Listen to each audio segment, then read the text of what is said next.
बिस्मिल्लाहिर्रहमानिर्रहीम। Corona virus इस वक्त एक वबा की सूरत में फैलता चला जा रहा है। मैं गुजारिश करूंगा कि इस वक्त जो माहिरीन तिब और डॉक्टर हजरात की राय है और एहतियाती तदाबीर जो वो बता रहे हैं वो इख्तियार करना इस्लाम के खिलाफ नहीं है। इस्लाम हमें यही सिखाता है और ये जो लॉकडाउन है ये भी मैं अर्ज करूंगा कोई नया तसव्वुर नहीं है। हदीस पाक का मफहूम है, रसूलुल्लाह सल्लल्लाहु अलैहि वसल्लम ने फरमाया कि ताउन जिस इलाके में हो जाए वहां पे जो मौजूद हैं वो बाहर ना निकलें और जो बाहर के हैं वो उस इलाके में ना जाएं। इसी को आज लॉकडाउन का नाम दिया गया है। लिहाजा ये कोई नई चीज नहीं है। मैं अपनी आवाम से अपील करूंगा कि इंतजामिया और हुकूमत का ये फैसला है कि आप घरों में रहें। आपको दफ्तरों से, आपको स्कूल कॉलेज यूनिवर्सिटीज से, आपको आपके दफ्तरों से, फैक्ट्रियों से, दुकानों से छुट्टी दे दी गई है। अब उस छुट्टी का फायदा उठाइए, घरों में रहते हुए अल्लाह का कुरान पढ़िए, तर्जमे के साथ पढ़िए, तफसीर के साथ पढ़िए, नबी पाक सल्लल्लाहु अलैहि वसल्लम की सीरत का मुतालिया कीजिए, दरूद पाक पढ़िए, इस्तिग़फ़ार की कसरत कीजिए और इस वक्त को ज़ाया न कीजिए। दूसरी गुजारिश मैं ये करूँगा कि इस वक्त मुसलमान कौम परेशान है, तो ज़कात जिन्होंने रमज़ान मुबारक में देनी होती है वो ज़कात अभी अदा कर दें और ज़कात अदा करने के लिए वो अपने इलाके के लोगों को, अपने फैमिली, अपने रिश्तेदारों को तरजीह बुनियादों पे सामने रखें और राशन की सूरत में और पैसों की सूरत में उन तक वो पहुंचाई जाए।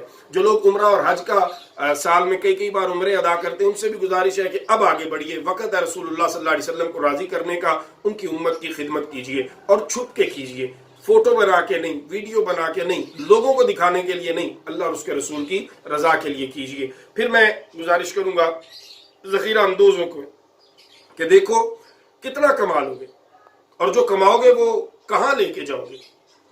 इससे पहले कि तुम्हारी मौत आ जाए और कब्र में पहुंच जाओ, तौबा कर लो ज़ख़ीरा अंदोज़ी से, तौबा कर लो ये जो नाजायज़ मुनाफाखोरी है उससे।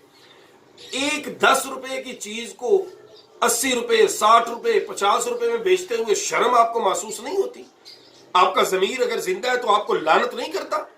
डूब के मर जाना चाहिए। आप इंसान कहलाने के लायक नहीं हैं। आप इंसानी मुआशरे के वो नासूर हैं जो जानवरों से भी बदतर हैं।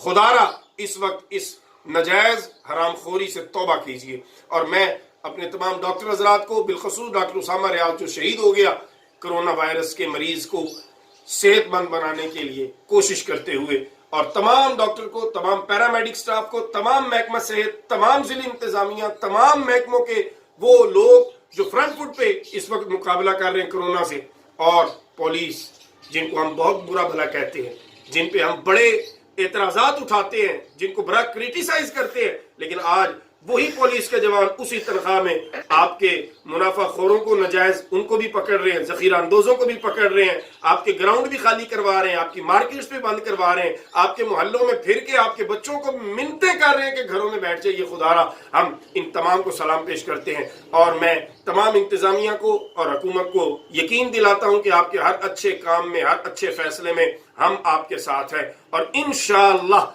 उलमा और ये अवाम एक कौम बन के अल्लाह और उसके रसूल की बारगाह में रुजू करते हुए, इस्तिग़फ़ार करते हुए इस वबा पे काबू पाएंगे और इससे हम फतह हासिल करेंगे इंशाअल्लाह। अस्सलामु अलैकुम व रहमतुल्लाहि।